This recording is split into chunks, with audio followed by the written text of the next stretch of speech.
Good morning, everyone. My name is Jaime González del Tánago from the Dermatology Department in Basurto Hospital, and I'm going to do this presentation that I have titled Dermatology Beyond the Skin. The reason why I have chosen this title is that I want to change the concept that a lot of people have about dermatology. Because when people think of dermatology, they often think that we focus almost exclusively on the external part of the patient. And that we only see things like acne or atopic dermatitis or psoriasis, and that we do skin checks for skin cancer. Well, we do all of these things, but dermatology is a lot more. Dermatology is a field of medicine that encompasses a wide range of cutaneous disorders and diseases, some of which affect only the skin, while others are part of systemic diseases.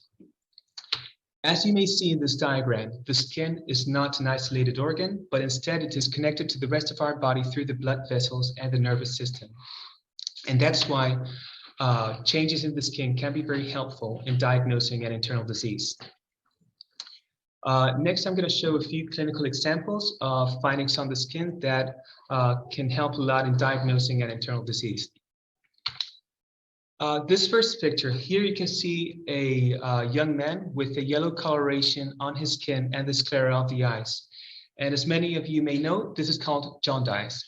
Jaundice is a clinical sign of elevated bilirubin levels in the blood, and it is usually a sign of either pancreatic or hepatic disease. And in this case, the patient had a hepatitis A infection. In this next picture, you can see a man of South Asian origin, and he has a very characteristic face. It's what we know as a leonine face. And the leonine face can either be a sign of a cutaneous lymphoma, a mycosis fungoides, or leprosy, a mycobacterial infection. And in this case, the patient had leprosy. In this next slide, you can see 4 different pictures of the same patient. He consulted for these blisters that had appeared on the elbows, the knees, the buttocks with a symmetrical distribution, and he complained from a very intense itch. So upon seeing these lesions, a dermatologist would think of dermatitis herpetiformis, which can be confirmed through biopsy.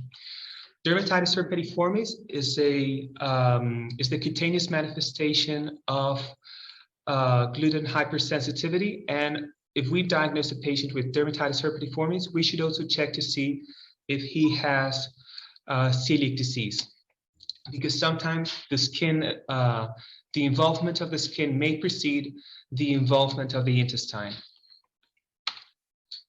In this other example, we can see a young woman with a photosensitive malar rash, also known as a butterfly rash. And as many of you may know, this is one of the diagnostic criteria for systemic lupus erythematosus, which is an autoimmune disease. This other photograph is a little bit blurry, but we can see perifollicular hemorrhages, like bruises on the skin and the legs. And this is a very characteristic sign of scurvy. Scurvy, which is is caused by vitamin C deficiency. And in this final example, we can see an older woman with this periorbitary purpura, which is a classic sign of primary systemic amyloidosis. And also macroglossia is the other sign of this disease. And finally, this is an example of a baby that we saw in Basurto a few years ago. She was a baby girl that had these eczematous lesions around her mouth and on her cheeks, and also in the genital area and on the buttocks. The pediatricians had tried treatment with topical steroids and topical antifungals, but the lesions did not respond well to treatment, so they sent her over to dermatology to see if we could help in any way. And when my colleagues saw this case, they thought that it could be primary acrodermatitis enteropathica. They commenced treatment with zinc supplementations, and soon after commencing treatment, the skin lesions disappeared and the baby recovered completely. Acrodermatitis enteropathica, it is a an autosomal recessive disorder that causes malabsorption of zinc and these very characteristic skin lesions. So as we have seen with all these different examples, just by looking at the skin, we can diagnose a wide range of systemic diseases that can be autoimmune diseases, infectious diseases, neoplasms, or metabolic disorders.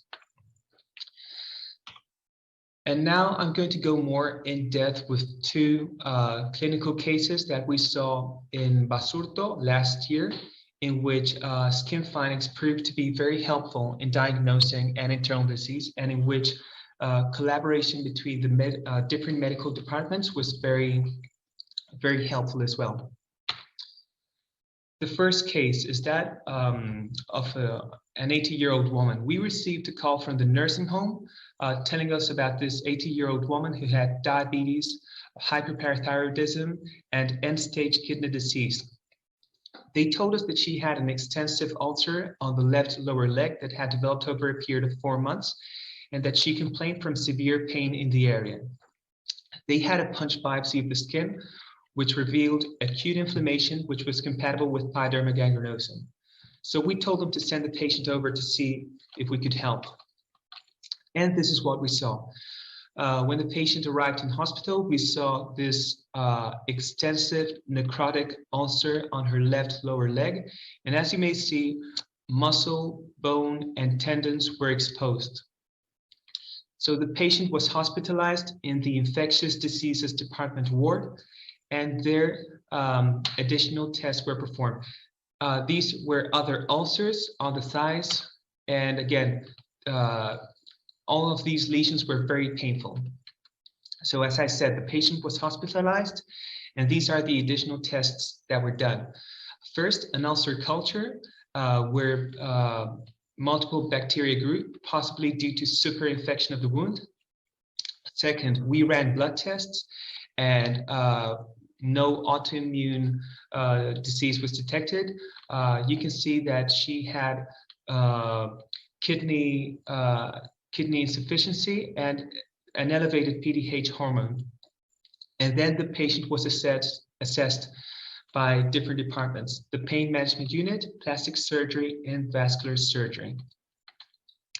We took a new biopsy, and again, it showed non-specific ulceration and an acute inflammatory dermal and subcutaneous infiltrate, which was not helpful for establishing a diagnosis. We also asked for imaging tests, a scintigraphy, and a mammography. This is the scintigraphy, and if we look closer at the left lower leg where the ulcer was located, this is what we see. There was an increased uptake of technetium in the soft tissue around the ulcer. And this is the other test, the mammography. We did a mammography of the arm to have a closer look at the adipose tissue. And looking closely, we saw that the smaller vessels in the adipose tissue and the subcutaneous tissue were calcified. So we took this time one more biopsy, but this time including the subcutaneous tissue to see the vessels in the adipose tissue. And this is what we found out this time. If we look closely at the vessels in the adipose tissue, we can see the calcification of the vessels, and even in some of them, thrombus that caused ischemia. Again, the calcification of the smaller vessels in the adipose tissue. So adding up the clinical findings plus the imaging tests and the biopsy, we already had a diagnosis. The diagnosis is calciphylaxis.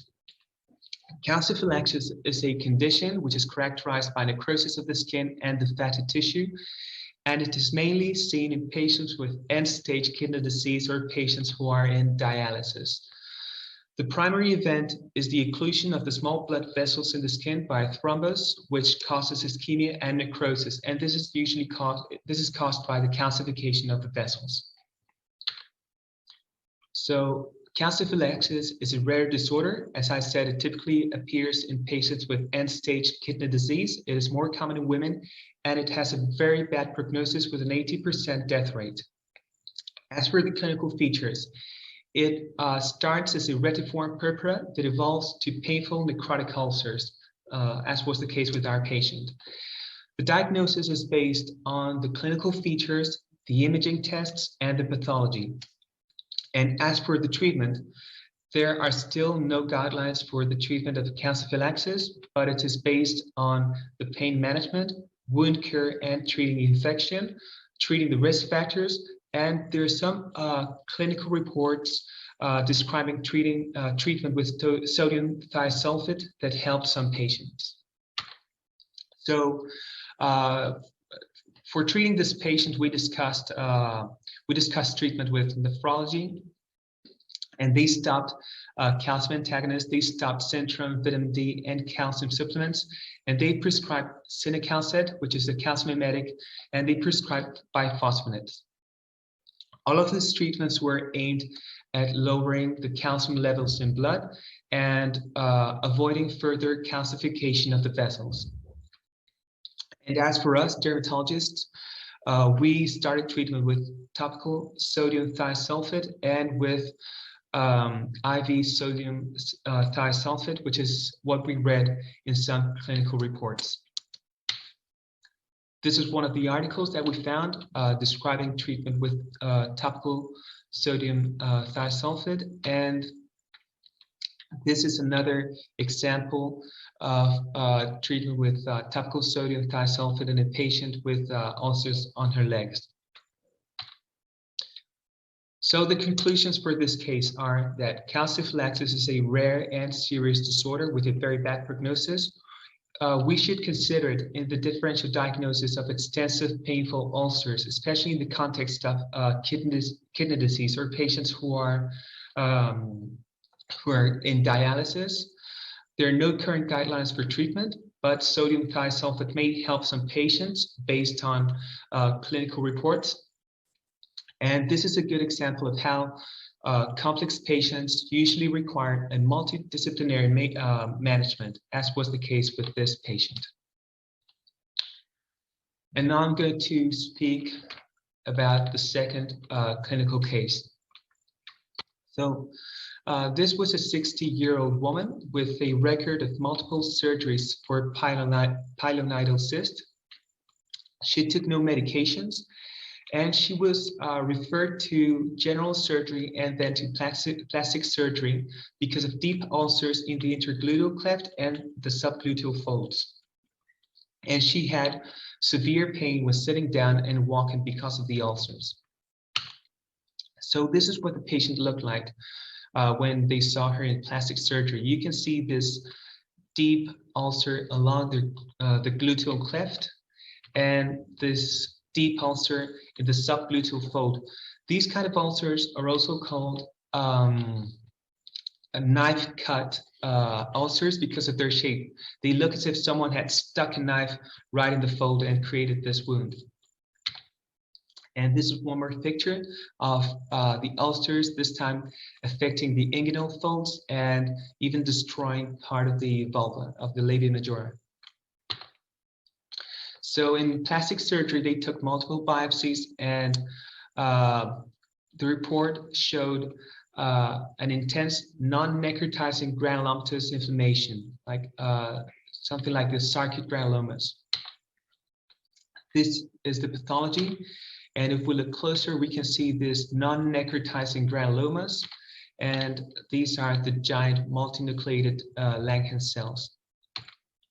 So the report from pathology said that there were the non-caseating sarcoid granulomas and the multinucleated giant Langhans cells, and that this was compatible with metastatic Crohn's disease.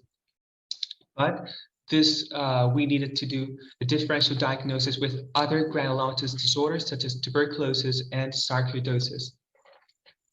So with the suspicion of metastatic Crohn's disease, the patient was sent over to gastroenterology, where they did additional tests. First, the blood tests, which showed unspecific elevation of acute phase proteins, and serologies were negative. Then the tests for tuberculosis were negative, both Mantoux and quantiferin. And the X-ray was normal, so no tuberculosis, nor no signs of sarcoidosis. And then the imaging tests, both the CAT scan and the MRI showed inflammation of the bowel, which was compatible with inflammatory bowel disease. And they detected some fistula and some abscesses around the area of inflammation. So the gastroenterologist decided to do a colonoscopy to take a closer look at the rectal mucosa, but the findings were normal. There were no signs of inflammation or no signs of Crohn's disease in the digestive mucosa. So the final diagnosis from gastroenterology was metastatic Crohn's disease. With this diagnosis, they commenced treatment with infliximab, and almost at the same time, they also asked us to have a look at the patient, and we started treatment with intralesional triamcinolone injections because it was an inflammatory disease of some kind. So soon after commencing treatment, only weeks after, this is what the patient looked like. All of the wounds, all the ulcers had healed completely. This is the subgluteal fold. This is the inguinal folds, and this is the gluteal cleft. And as you may see, all the wounds had healed completely, and the patient was very happy, and she was very thankful for the treatment because her life had changed completely since starting the knee treatment. So the differential diagnosis, we have on the one hand, metastatic Crohn's disease. Metastatic Crohn's disease is the least common specific manifestation of Crohn's disease. It is characterized by skin lesions that are ulcerated nodules or plaques and that are non-contiguous with the gastrointestinal tract. It usually affects the genital area and the skin folds. And in younger patients, it may precede the diagnosis of inflammatory bowel disease. It may precede the involvement of the intestine. And we dermatologists thought of a differential diagnosis with granulomatous hidradenitis suppurativa, because there's a clinical overlap between metastatic Crohn's disease and the granulomatous version of hidradenitis. As you may see in the pictures, in hidradenitis, there is also ulceration and fistulae in the region around the anus and the buttocks, and the pathology can be very similar with granulomatous inflammation. This is a report of various cases of granulomatous hidradenitis suppurativa, which could be the case of this patient. And when trying to figure out which of the two was more likely to be the diagnosis, well, there were some features in favor of metastatic Crohn's and other features in favor of hidradenitis. What didn't quite fit in the diagnosis of metastatic Crohn's is that being an older patient, still there weren't any signs of intestine involvement of Crohn's. It was only in the skin. And again, in favor of hidradenitis, we had the clinical findings and the age of the patient. So the case conclusions for this patient is that upon detecting granulomatous skin lesions in the perianal area, first the patient must be checked for inflammatory bowel disease. And then, as we have seen, there is a clinical and pathological overlap between metastatic Crohn's disease and hidradenitis suppurativa. And finally, as we've seen again, collaboration between medical specialties is essential, and it also improves the treatment outcome. And as for the final conclusions for this presentation, well, as you have seen, dermatologists assess the skin and we correlate findings with the patient's symptoms and medical history. So we don't just look at the skin, we take all of the features into account. Cutaneous findings can be very helpful in diagnosing an internal or a systemic disease, and in some cases they may even be the first warning of an otherwise asymptomatic internal disease. And as we have seen with the previous two examples, collaboration between different medical specialties is essential in complex patients and can notably improve the outcome of treatment. Well, thank you very much. I hope everything is clear. And if you have any questions, please let me know. Thank you.